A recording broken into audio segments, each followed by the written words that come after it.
Hey, good evening, everyone. As you get set for a show that will have timeliness, will have insight, unlike any other. This show, I just can't say enough about the timing of it being incredible. So we're just going live. This is the Vintage House Show, normally on WNUR, but this is the new normal, the at-home edition of Vintage House. And I'm joined by our co-host, DJ Lori Branch. What's up, everybody? And tonight's special guests, we have two. What was that double mint commercial? 2 mints in one. 2 stars. Super 2 stars in one, yeah. appreciative and honored to have a super duper DJ, Dee Jay Alicia, and a artist who is known as the first lady of house music, is one of her titles, Miss Kym Mazelle.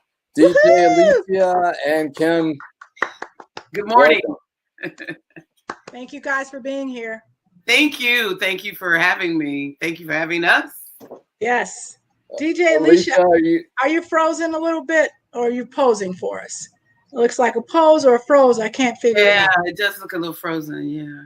Okay. She will, I'm sure, quickly rejoin us if she's having any issues on her end. Hopefully she'll find those out. And of course, it's the at-home edition, so technically there's always some ghost in the machine, I think is your expression, Lori, which is a good one.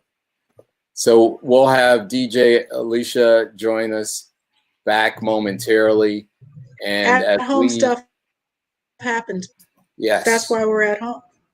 That's why we're at home. Stuff and it's when these things happen, it's still, we're safe, right? Yeah. So I've got to do the important work of describing why we are the Vintage House Show. We are the premier on-air radio show and podcast and video show now, dedicated to illuminating and preserving the lives, music careers, and history of house music pioneers, such as the ones we have with us tonight. Hey. We are powered by the Modern Dance Music Research and Archiving Foundation, which is the only repository in the United States dedicated solely to the study, preservation, and celebration of the genres of house and dance music. Wow. Our mission is to preserve the memories, the memorabilia, the stories that support the sustainability of this culture known as house music. So once again, tonight's dynamic guests include Kym Mazelle and soon to rejoin DJ Alicia. She's back.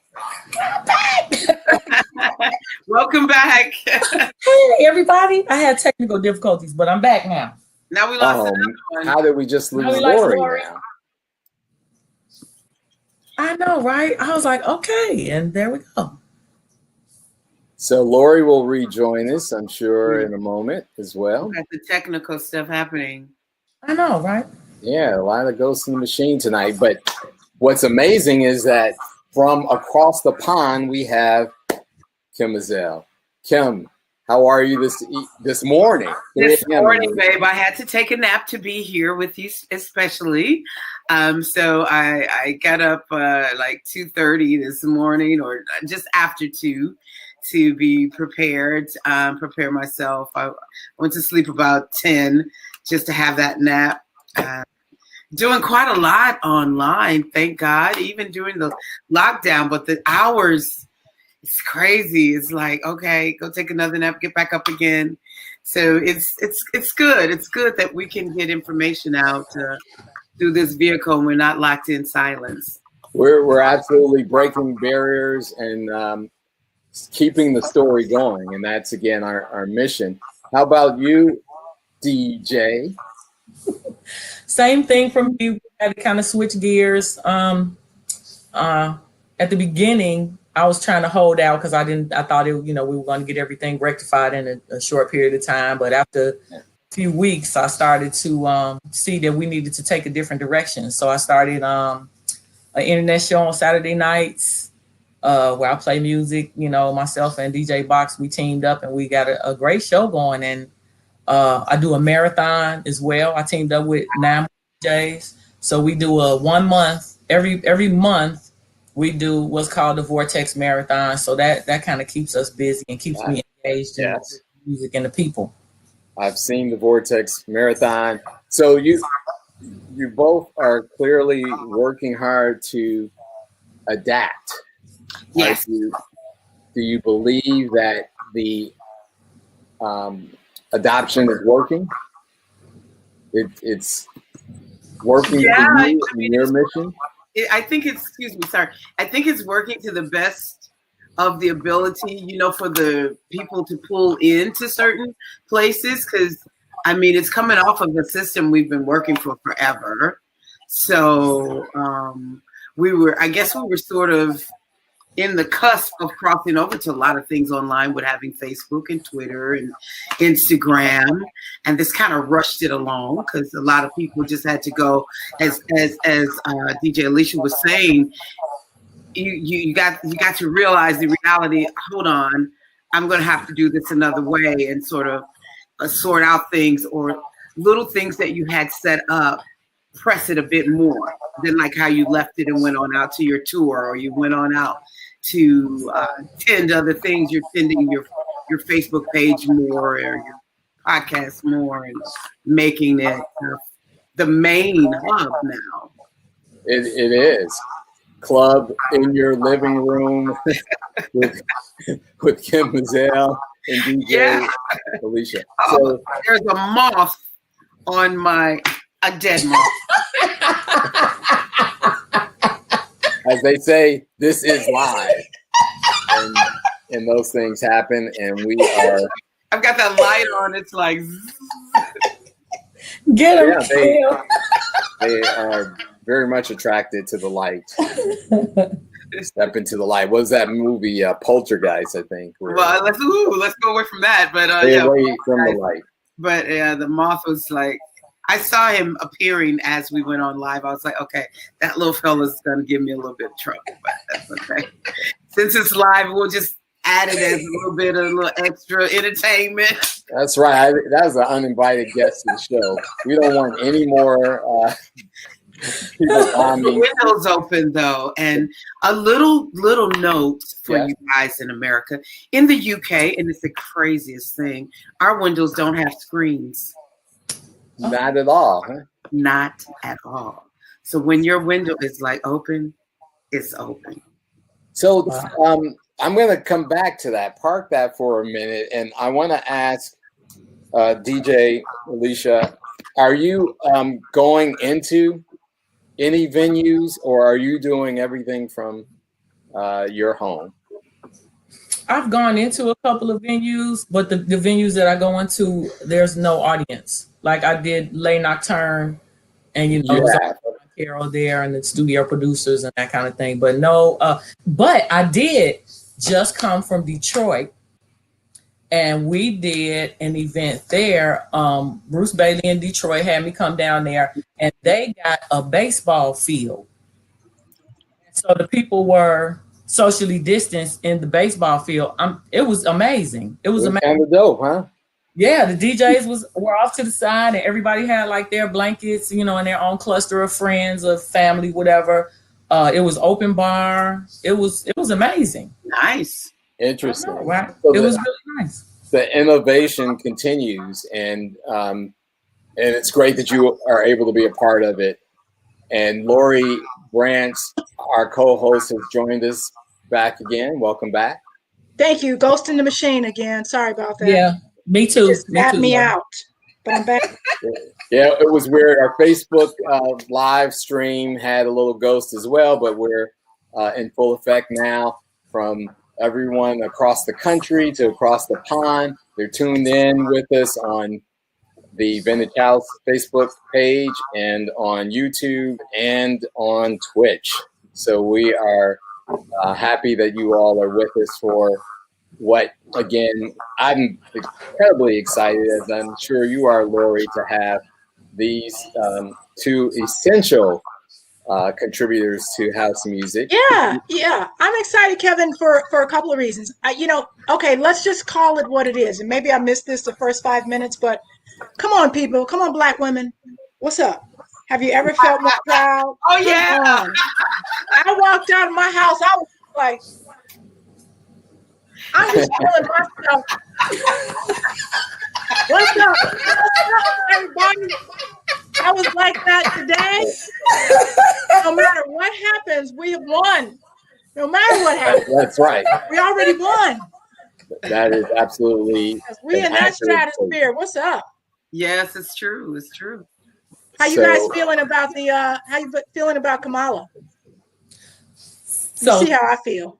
Right. So thank you so much for that, because I've had a couple of disagreements online today because I could not believe some of the comments that I was seeing on Facebook, and I really, really tried to maintain, but I had to say something, and I got into a couple of little tiffs with people in regard. No. I mean, come on, man. It don't get no better than this, people. What are you talking about? I mean, it's really? Like, we shouldn't even have to have this discussion. I don't even know why we're having I don't know why the debate is even there. Like, it was a little disheartening, but I had to refocus my attention to the positive side of it. Let me tell you why the debate is there, Dee Jay Alicia and Kym. I'd love to hear your thoughts about this too. The debate is there for one simple reason. It's called misogyny. Misogyny. Okay, there you go. People, this is the same reason Hillary Clinton wasn't elected president, because there was enough people out there, men and women, who didn't think a woman should be in that role.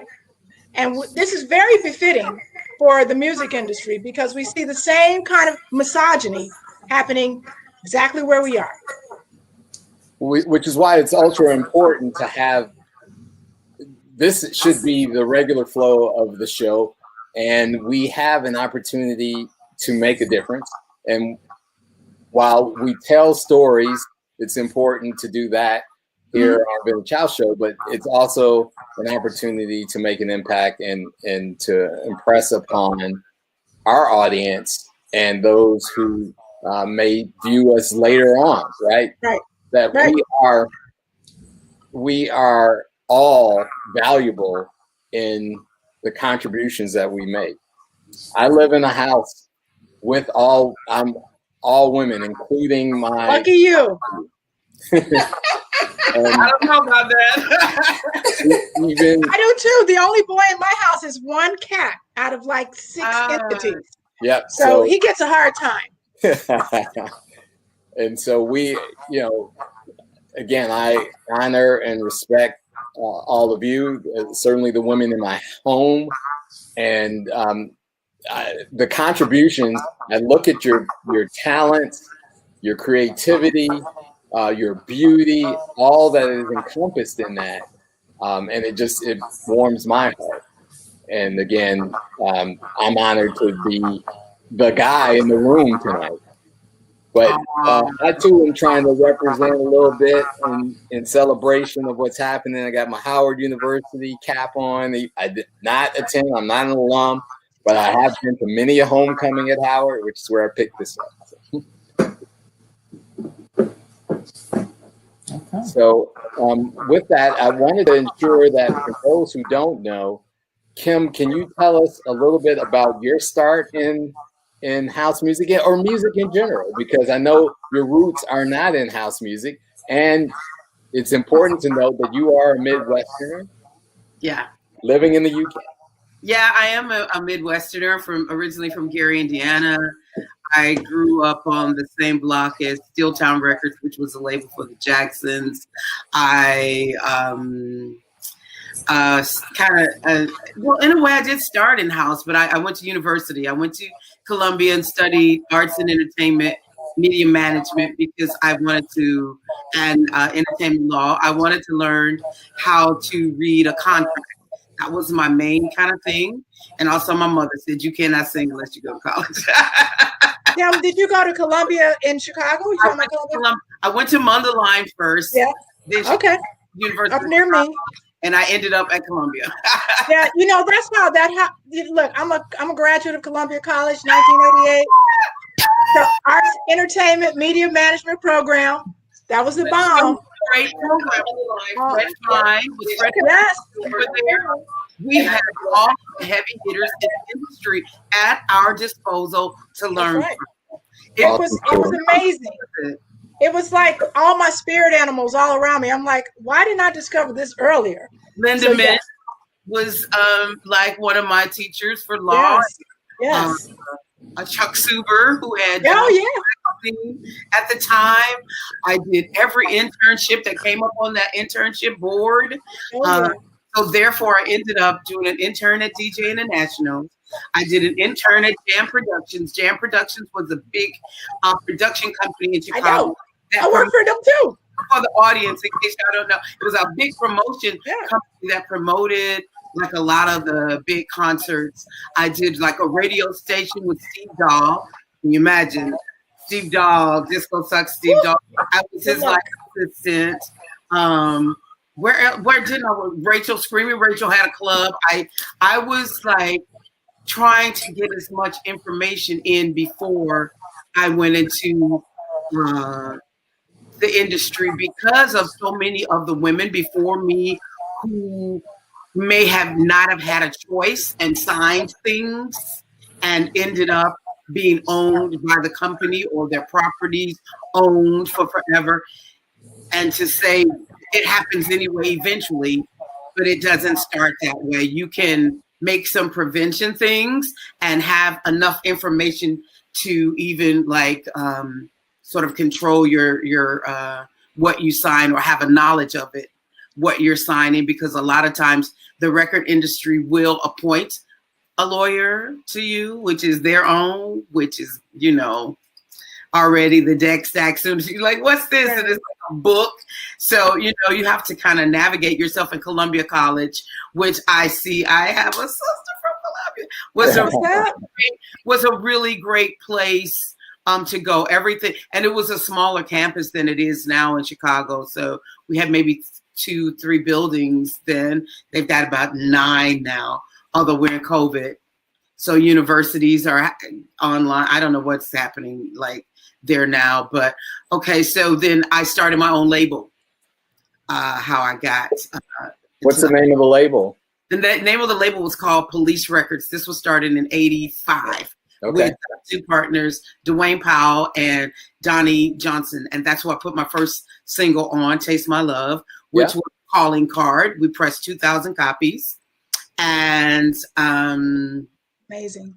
Wow, going through this story. And then the people who would come in to get export records from America to take back to Europe picked up a copy of this record as well as the other house records that was on Trax Records label, which was a record label by a guy named Larry Sherman, who did a lot of the early. I even did a internship there. That's another story.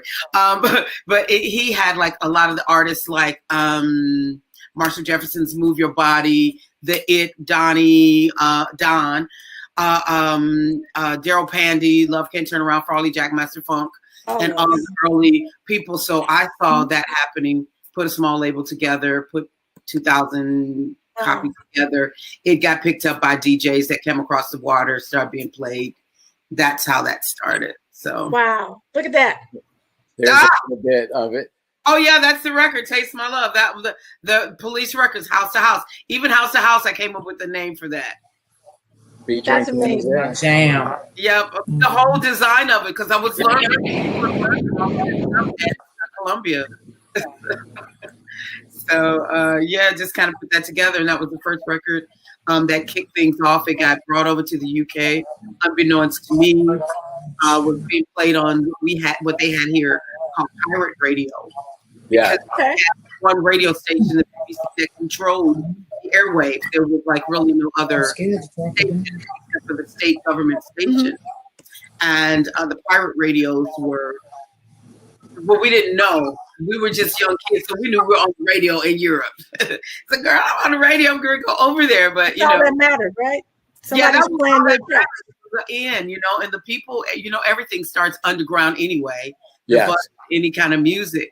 So that happened. And I think they had a tour out there. And when they came back, I saw the work permits and I asked if I could get the guy's name who was listed on there. I called the guy to see if maybe I could come to England, maybe, naive. Oh, hi, this is Kym. Maybe I just got a little record. Can I maybe come? I see that you brought some of my other, colleagues, the early pioneers over there, Are you Kym Mazelle that made the record Taste My Love? I was like, yeah. He's like, oh, you got a #1 record over here. And I was like, really? Oh, okay.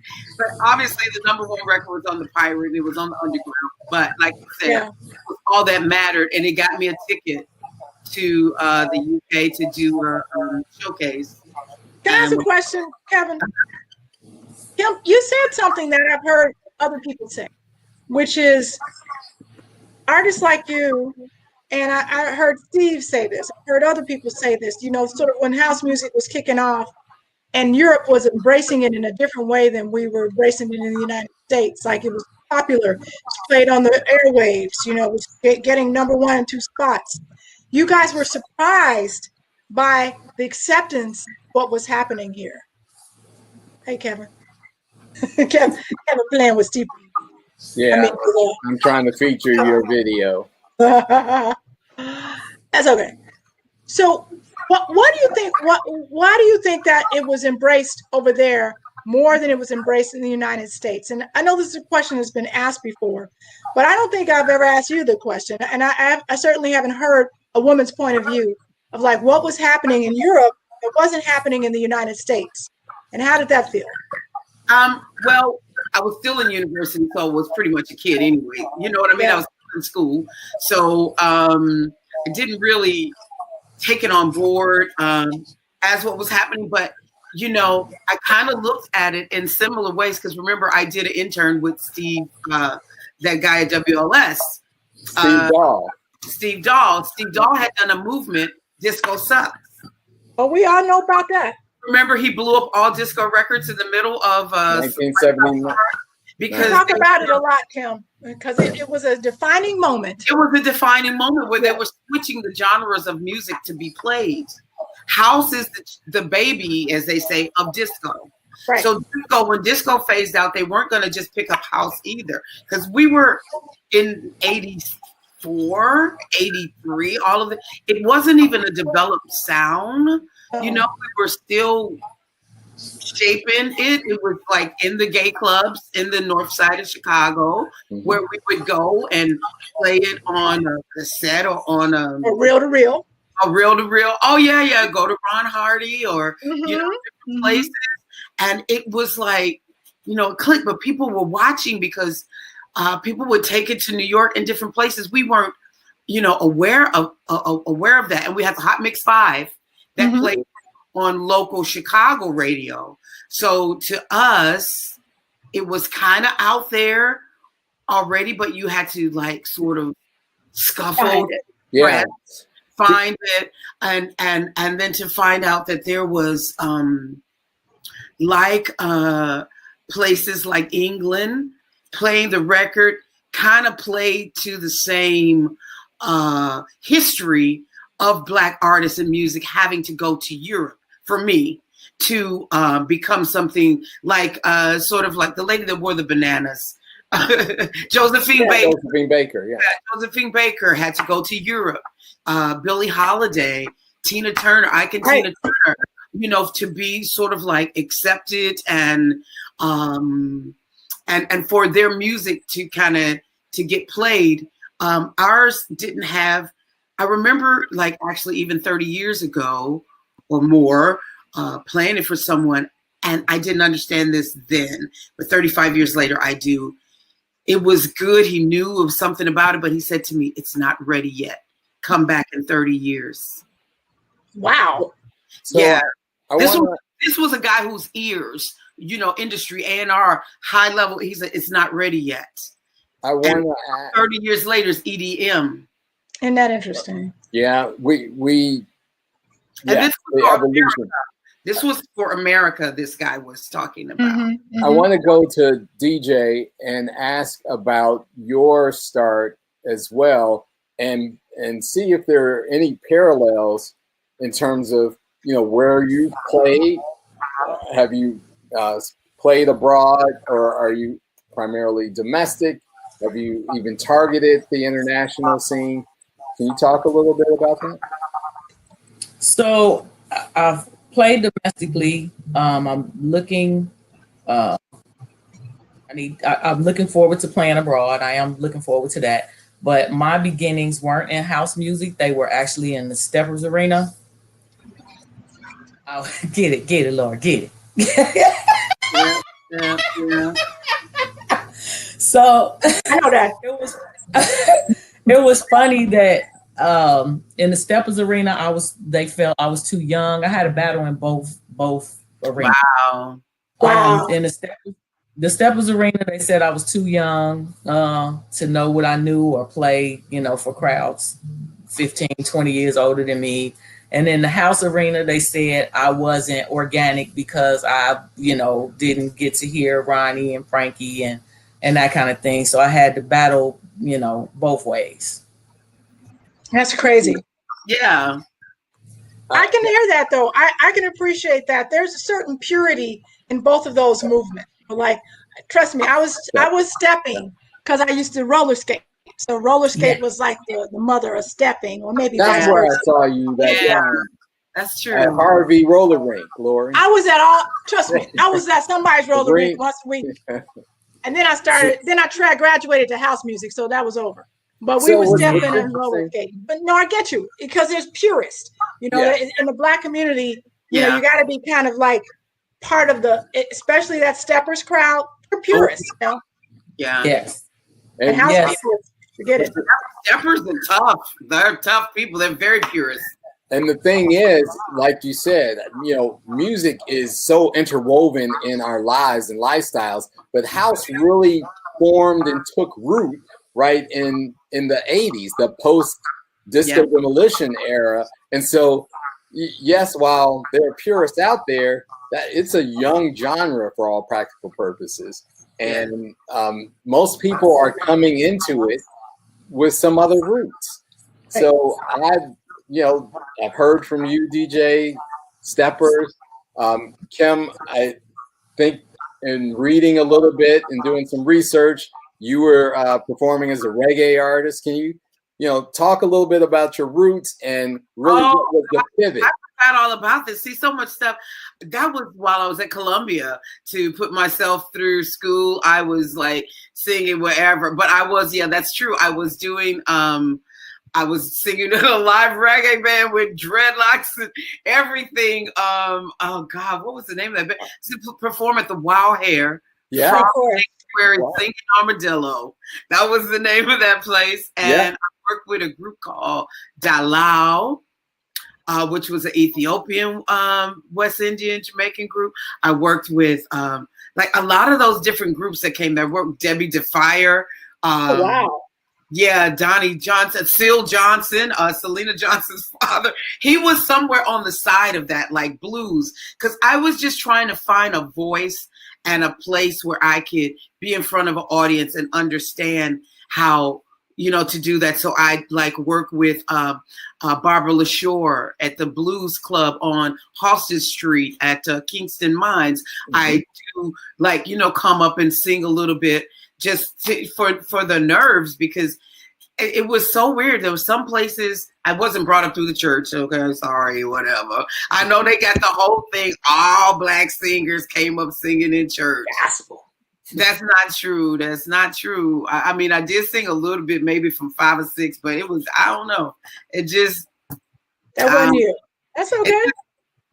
So, and it was later on that I just, when I got to Chicago, with so many live music places, and it was just buzzing. So while I was at Columbia and crafting music, because while I was singing at these places. I was, like I said, working at DJ International and helping to like form with House and meeting Marshall Jefferson, going to the West Side to his little, that place there, that flat, boy. We were knob tweaking and everything. Everybody was coming through there, Chippy and you're writing a book for us right now. Like, I just want to unpack every little thing that you're saying. There's so many nuggets.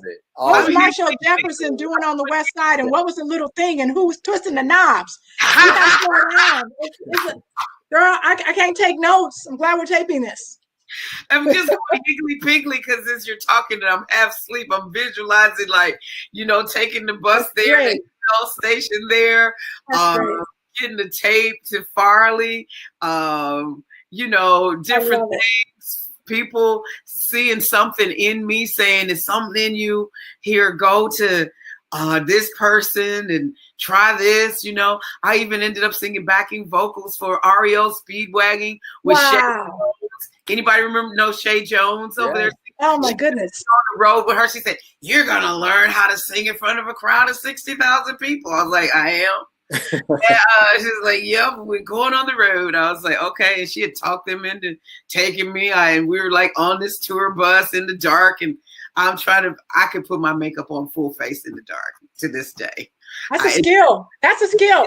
Skill. It can be most people can't do that.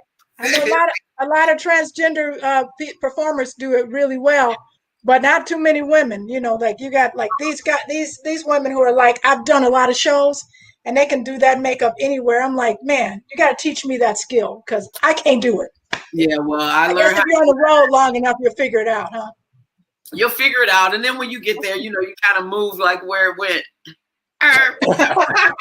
Because it did go herb. But yeah, those are like some of the background memories of doing different, just trying to feel comfortable with singing in front of an audience and knowing that this was my path. I knew it from Gary. I knew it from, watching Michael Jackson as a little boy down the street from me. And seeing Michael leave from down the street and going into the TV. That's how I just went. And in my mind somewhere, I thought if he could go from just there into a TV, I could too. You don't have the words to kind of figure out how to say this as a kid, but you all of a sudden, this kid been hearing, and you hear the guitar plug up for Sundays and Saturdays, and then he's on and he's in your TV. Like if you can see it, you can be it. That's right. Have a language for any of that, but I think Michael really planted a seed. The Jacksons did big time, and that's amazing. Really they did. And so one of the beauties of tonight's show is it's cross generational, and we've got an artist and a DJ. So we need one of the terms you used, Kym, was you said you grafted music together, and we've heard DJ share that she started out in the steppers genre. Can you talk about what that either transition was like or what the overlap looked like and felt like? Were you blending these crowds and audiences together at some point, or did you just make the cut? Yeah, because I was doing mobile parties as well. More than just stepper sets. I was doing mobile parties. I was doing wedding receptions and all that. And, when you do those kinds of parties, you got to play all genres. So there was a point in time during those sets that, there would be a house component to it. So real quick, jazz during dinner and steppers, and then a little house segment and slides, whatever. So I've always played house music, but just not totally, it's always been other stuff mixed into it. So I stopped spinning for a short time and went back to school and had my son and that kind of thing. When I came back to spinning again, I encountered a number of people who played house exclusively. Being around them and hanging with them and everything, I was like, I really like this. I might try to do a little bit more of this. And the first person that kind of put me around a little bit mellow, let me play anything. Derek Smoking Jones, let me play anything. and that kind of thing. So I started leaning more toward doing house. So it was like an evolution. I didn't just jump, feet first into all house music. It was like an evolution to get to this point. And an evolution that has it's continued. I mean, you're on this trajectory that is powerful, and one of the reasons we had you on tonight is because we know we're going to hear a lot more from you over time. And the thing that you're doing on Saturday night, can you talk a little bit more about that and how people can tune in and check it out? Sure. That's back-to-back Saturdays. Myself and DJ Box. We started, doing this internet show when we had to find a new normal. So we are on my Twitch page. You can find me. The spelling is just like my name, Dee Jay Alicia, DeJay Alicia. And we're on there. I start at 7:30, and then the shenanigans just rolls from there. One time I think we ended the show and it was like 7:30 in the morning. Wow. That's y'all up late. So we've started doing like battles. We'll have battle. We had a steppers battle. We had a JB's battle because Lori, both of us skaters, both. Wow. We What's had up, a BMX AB? battle. Right. We had a BMX battle. We had Scott Smoking Seals come on and talk to us about BMX and all that stuff like that. So we're trying to evolve, keep it evolving, and keep it exciting for the people at home.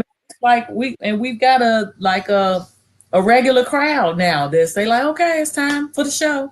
Wow. I love that. Congratulations. That's amazing. When you describe your style, I think we're moving more towards this, and I think this is something for both you and Kym, is that we start to get into this only house music groove, which is fine because it emulates what we learned early on with the Warehouse and the Power Plant, these places. But there was this whole movement, I think, and especially in the 90s, where you had a whole lot more open format DJs. And I think, Was That All It was one of those crossover songs. You know what I'm saying? It was one of those songs, as a DJ, let me just tell you how I would do it. Gene Kern. I know you can relate to that. Whose version? Gene Kern. Mine. Or Kym Mazelle. I like both of them.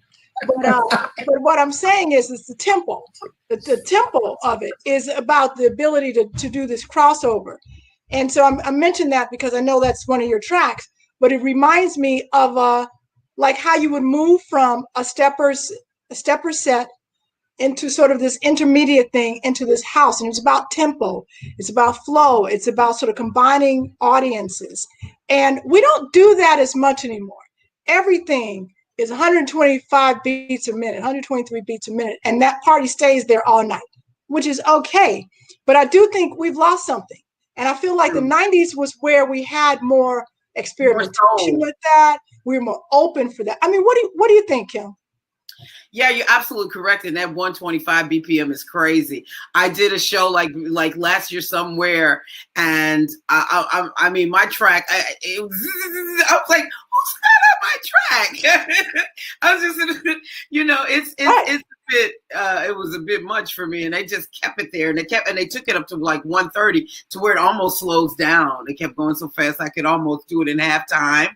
I was like, wow, it was just kind of weird. But I think the 90s, we kind of had a bit more, like you said, we had more of a selection. We had more of a soulful house. House was really more soulful. It was, I don't know, some people says it was pop, but I think it was more soulful. I mean, my version of Was It All It Was, I did with Marshall Jefferson, but David Morales remixed it. Yes. He did the remixes for me, and someone else did those remixes, and I can't, Cincy Music Factory or somebody, but it just fits. And they would meet the two of them, mine, Miss Carnes, on the dance floor, and they just would. That's what I'm saying. It was a perfect intermediary, and I almost feel like we don't have the patience for that anymore.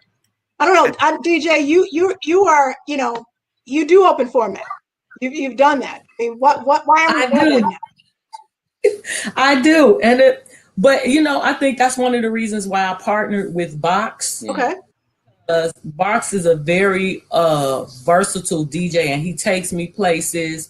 I'll get stuck in I like Afro, I like up tempo stuff like that, and people don't want to be beat to death like that.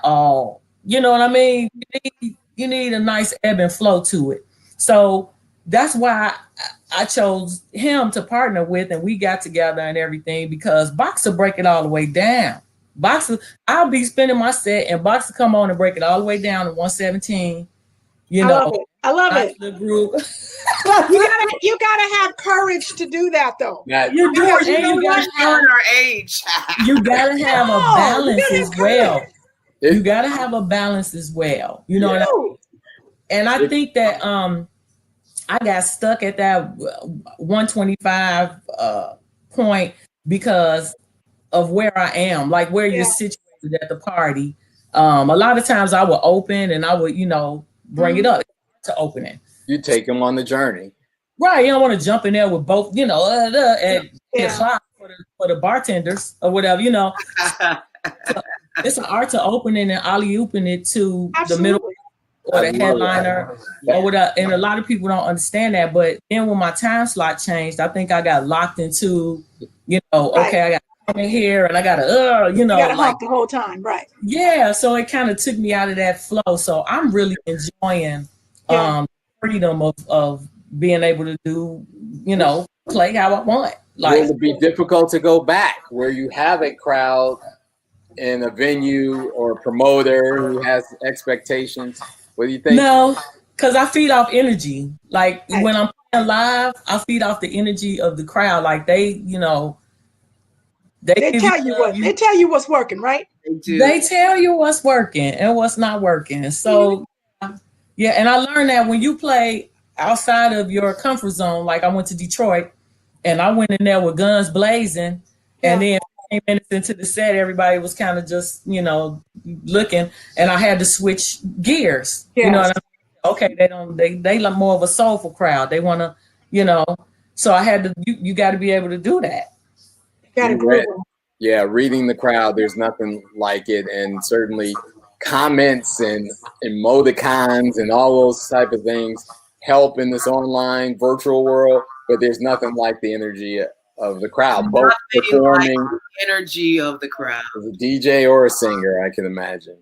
Can I ask Alicia a quick question about? She was just saying you did a performance, and it was in a baseball field.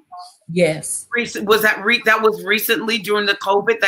That was a venue this past Saturday. Well, can I ask what was that like? Because that sounds like a great alternative idea for spacing. It was amazing. Like while on the baseball field and everything was opened up, people, some people had on masks, some people didn't because it was social. Everybody was socially distant. But like when you went to go get a drink or whatever, and you're going to be in close proximity to people, put your mask on, go get your cocktail or whatever. The DJs had almost like a backstage area. They had to lift it up. I actually had to climb up a ladder to get to where the DJ portion was. I love that. Don't you love it? Yeah, really, that be on a whole nother level. And I love that shit. The sound system. It was dope. Like I DJ a place where you got to climb up a ladder. I love that. I know, right? I know. We had Burt Blanchard on from the Shelter, and he talked about his experiences where he was able to keep some of the suburbanites at bay is what he shared. It's a balance, It was a nested DJ booth, but it's a balance. You want to read people's energy, but you also want to have the space to do your thing, right? It's more. Exactly. I don't come in McDonald's helping you flip burgers, as they used to say in the comedy joint. Let me do my job. Damn it. You're right. Oh, gosh. So I want to shift gears and talk about the process of making music, right? So we've talked about playing and a little bit about the origins. Let's talk about releases, because both of you have had a chance. Kym, you're a performing artist, so you have a pretty extensive discography.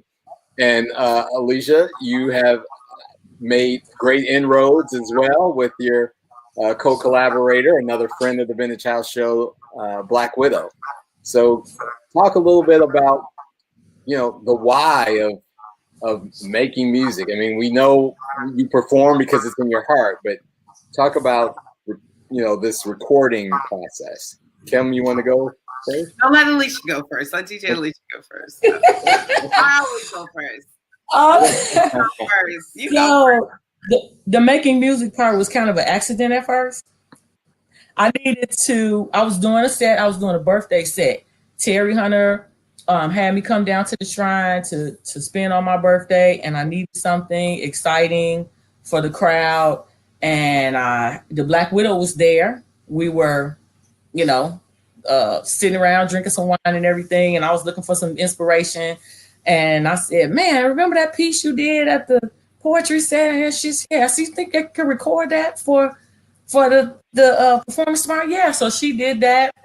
I took a track and looped it and did a couple things to it and everything, but it went over so well that after that night, I sent it to Mike.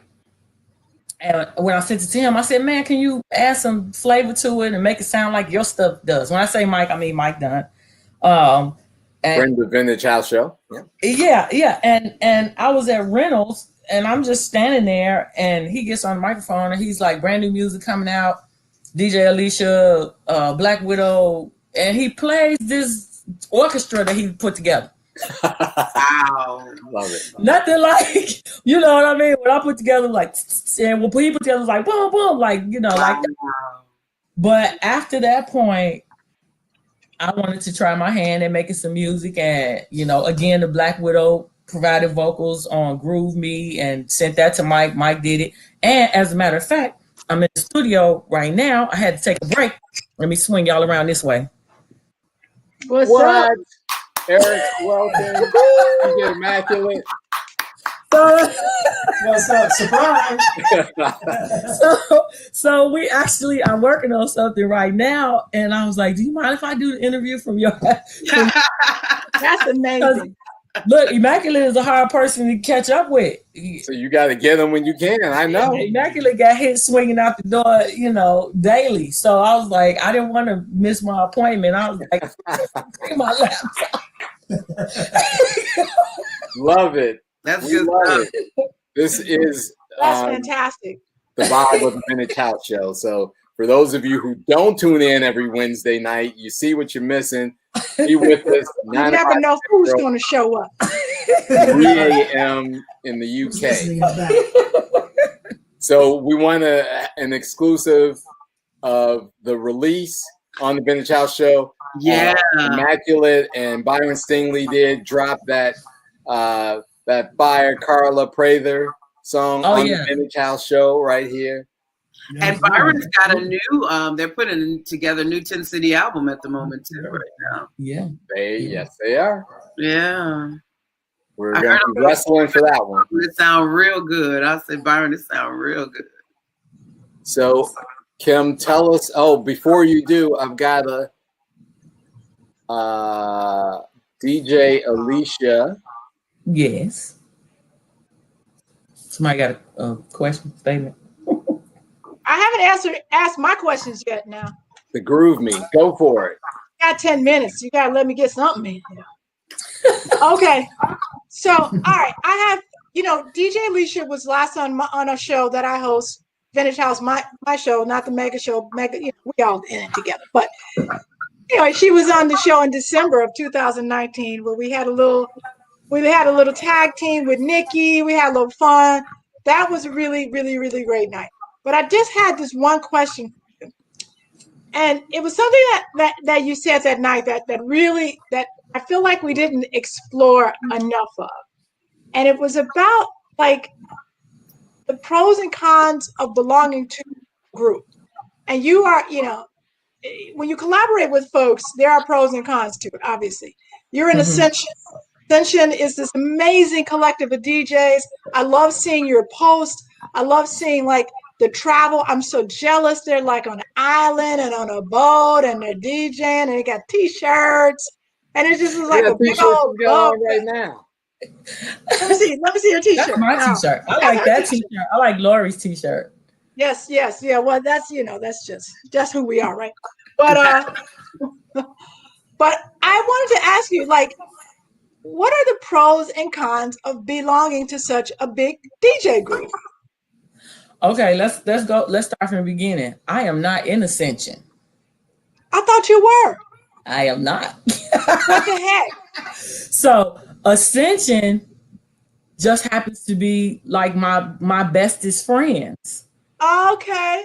Like So those you're are my bestest friends. member. Like those are all we hang. We call each other squad. You know, just like a little nickname we have for each other, squad or whatever. It's like 50 Mills, me, Jesus Martinez, G Whip, Yes.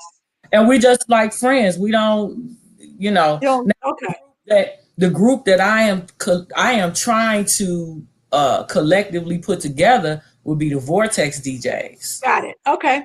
So the Vortex DJs also are just my friends. Like when I decided to do the internet radio show, the marathon, I said, you know, I'm just gonna, you know, I need people that I can get along with. It's no Chiefs, all Indian. Absolutely, yeah. You know what I mean? Everybody, it's all love. No cons. Yeah. All pros. I'm mad at you. It's something that I kind of wanted to do, but I never really had a chance to join a crew. Although I don't know if Celeste is still watching, but yesterday she said I could be. I'm just gonna say it. She said I could be an honorary member of the Hot Mix, not the Hot Mix, the fabulous Fantastic Four, 5. Fantastic Four. Back in the 80s, you know. I said I would love that. What about Vertigo? You guys had Vertigo was sort of a DJ crew, but me and Craig were the only DJs. Does 2 people make a crew? Yeah. Yeah. Yes, they do. I love what you guys do. I just love it. I just well, even though you're not a part of that, I just love the camaraderie. I love the brotherhood. That's why. I think that's why. We just having fun. Be quiet, Lee. I see your comment. Lee always emotional and everything. Look, don't cry, Lee. My tears are always happy tears. My tears are always happy tears. Now, if I'm happy, you're not gonna see too many tears. Nikki, what's up, Nikki? Nikki's in the Vortex. Nikki's a Vortex DJ. Welcome. Thanks for tuning in. She was very excited about this show too. She's like, yes, leading up to promoting tonight. So let's spend a little time with Kym in that process. Your discography is pretty extensive, Kym. I want to, of course, I'll chime in a little bit about one of my favorites. We'll talk about it in a sec. Well, you mean like some of the writing processes of some of the music or things?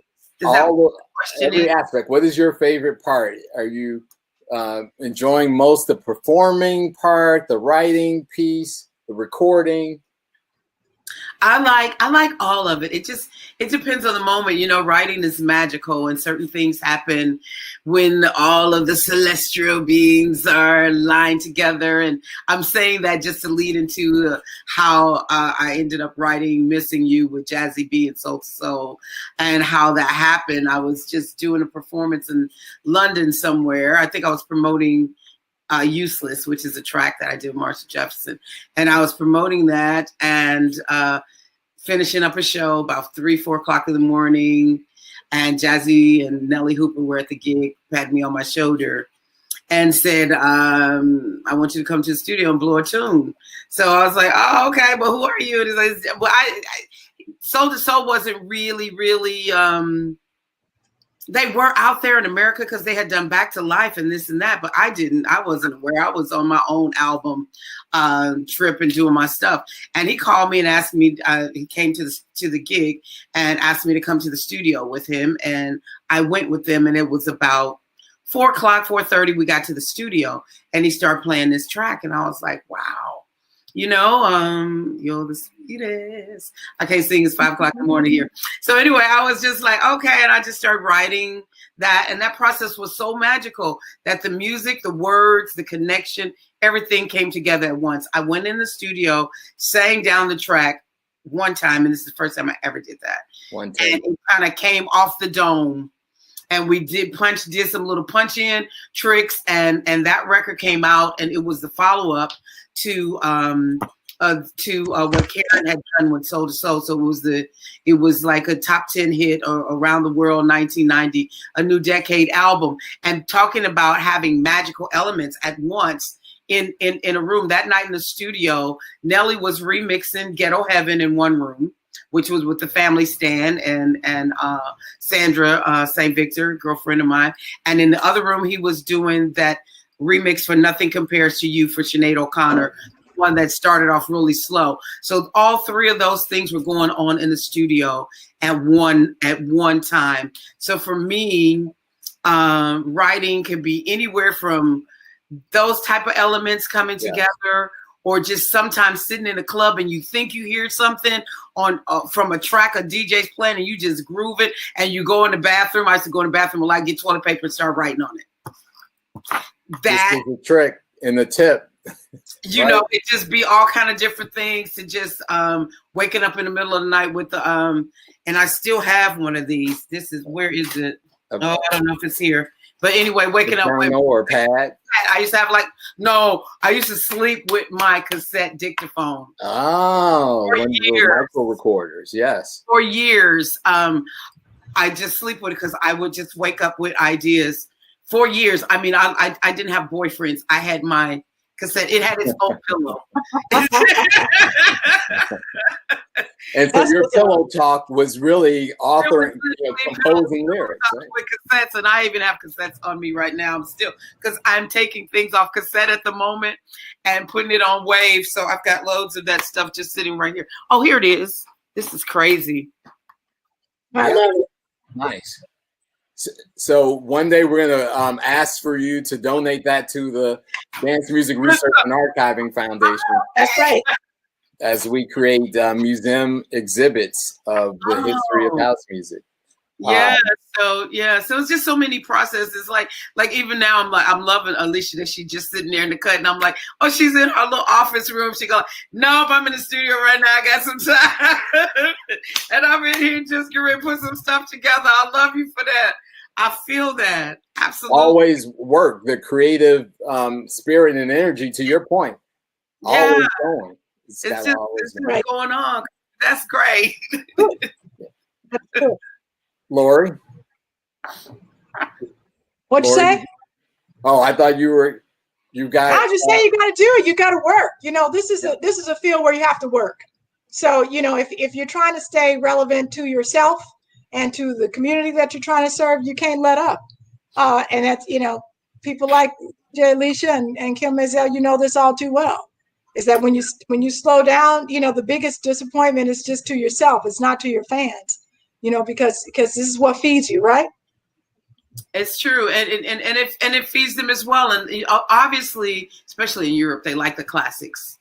They're very loyal. They're very loyal over here. You don't need to be making all these new whatever. They want to hear what they know you for. They want to see you. They want to see you.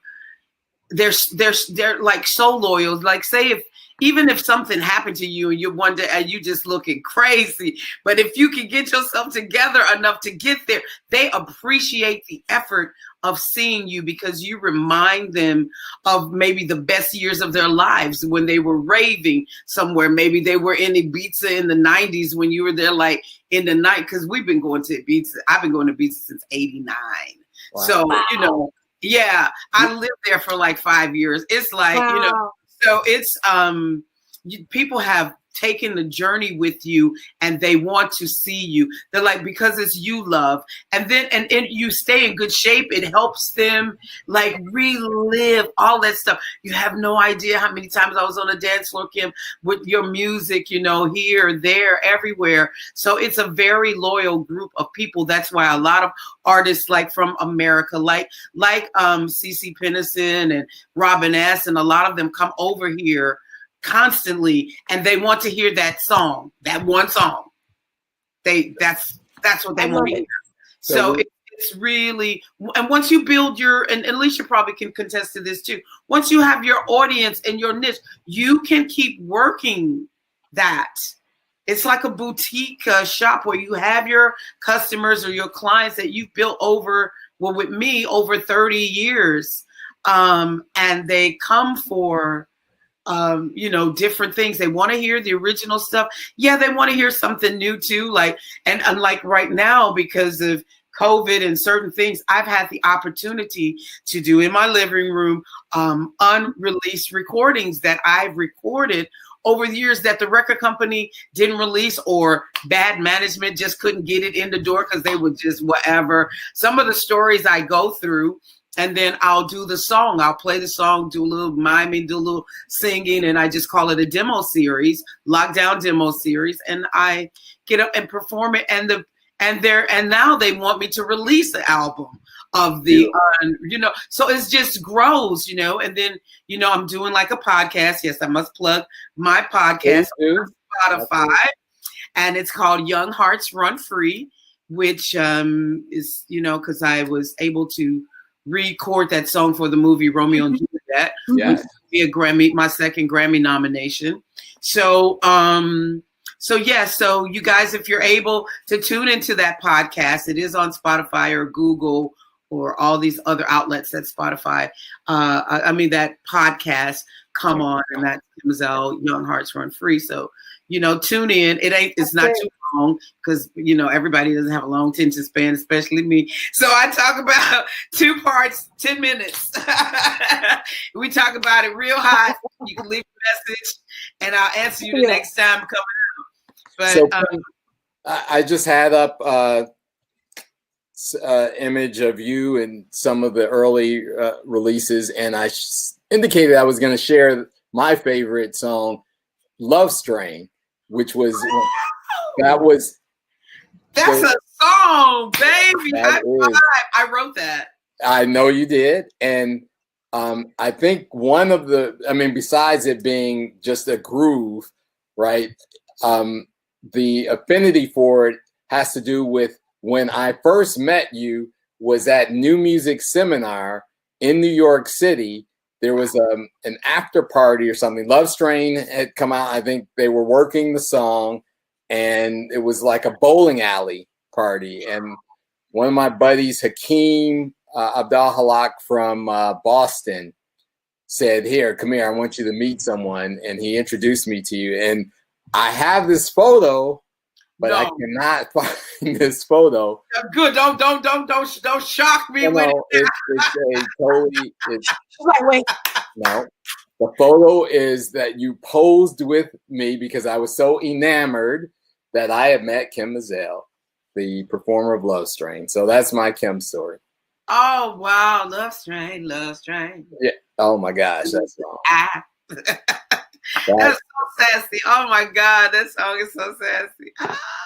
Love that song. Oh my! I wrote that about Gavin Christopher. Gavin Christopher. Yeah, I wrote that song about Gavin. I wrote a lot of songs about Gavin. I think I was dating Gavin at the time. Oh wow! Okay, good to know. Yeah, a little background story. Rest in peace, Gavin. Yes, absolutely.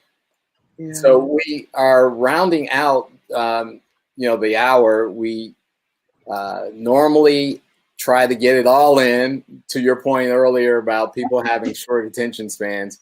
But it's not every day that our Vintage House show includes 2 fabulous women that are our guests. Of course, I co-host with 2 fabulous women, Lori Branch and Lauren Lowry.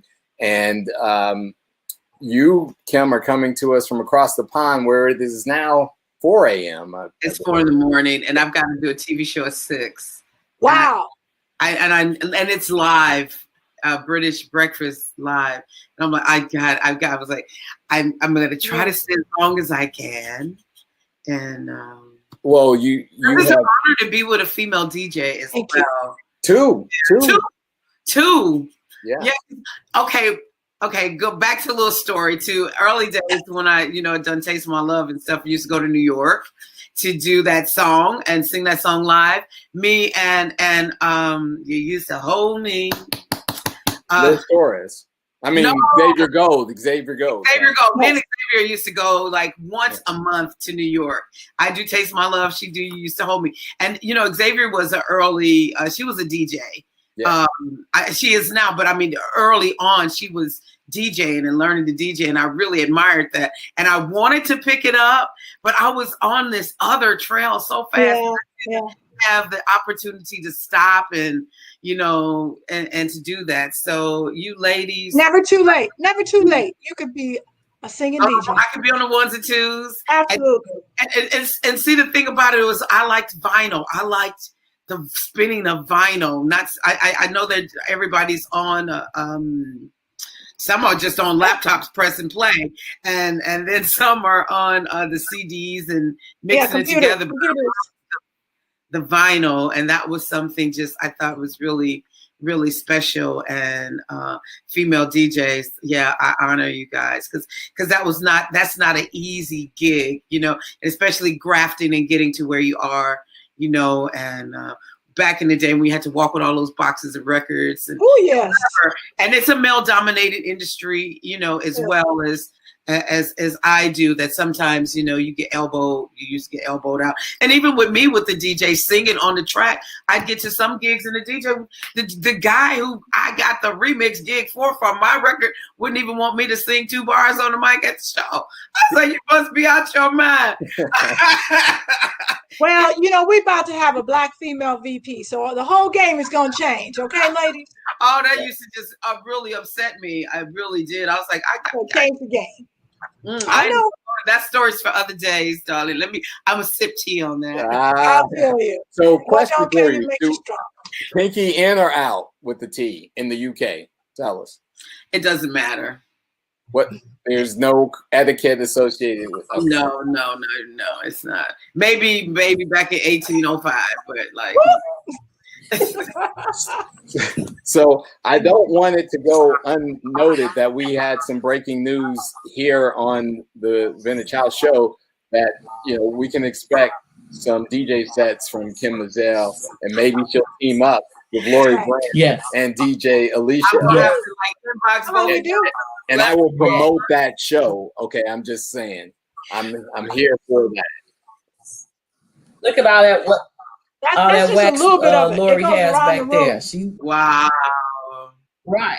I got plenty of wax for you to play. She got some wax. Wow. Look, you would not be the first person from England in my basement, because are you I heard the interview down here. Huh? Are you in Chicago, stateside? I'm in Chicago. Yeah. Okay. When I come to visit my mom, I'm gonna send you. Come on, girl. Come through. Yeah. I love it. Hello, you guys stop by. You guys stop by Mega's house too. Please. I got a vinyl room. Mega, meet us at Lori's for tea, and you can hold your pinky up if you want. Very good. That's right. That's right. And so we gotta have you both back. Alicia, are you in Detroit? No, I'm in Chicago. Oh, Chicago. We are Chicago's podcast, but we're global. We are global. Okay, but we just all meet at Laura's because I'm looking all That's that. Right. Yeah. I got. It's a playground for DJs. Trust me. Yeah, it just have a lot of fun. It just looks like it too. So I'm gonna have to love you and leave you. I wanted to stay for a few questions, but I need like 1 more hour of sleep before I have to do the next one. I want to put on lashes and all that stuff, but child, I was like, oh Lord. Your Chicago, Gary, Midwest family are certainly appreciative. You guys so much. I just appreciate you. The audience as well. I love you guys. Thanks for supporting me. Thank you, Kevin, and thank you, Alicia, and Lori. Thank you guys for having me on. And I would only do it for homeschool people to be up at 3:00 in the morning trying. I'm going to find this picture, frame it, and send it to you in the UK. You'll love it. That's right. Thank you, Kym. So much love, appreciation, and respect. So thank you, guys. Thank you very much. It's been an honor. Peace. Hair grease. Bye. All right. Bye, Kym.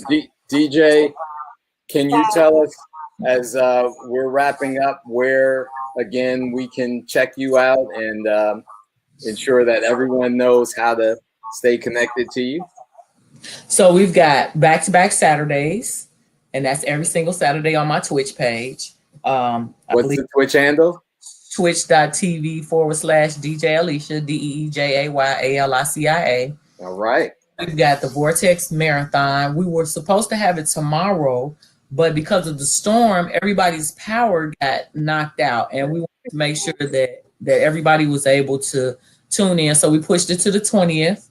So we're going to be all day music, Vortex Marathon, Vortex DJs on the 20th. I'm excited. That's kind of like my baby, the Vortex. So I'm really excited about that. Yes, Darlene, Lady D. That's my Lady D and Lori Branch. Lady D are my faves. Lady D just did a stint on the Vince Adams show. I'm blushing now, blushing. I'm in the company with Lady D and DJ Alicia. And a very close friend of the Vintage House show as well. Oh, that's my girl. She was on earlier with Vince Adams. Really great show with her and Psycho Bitch. That was really interesting. So you got to watch that one. Absolutely.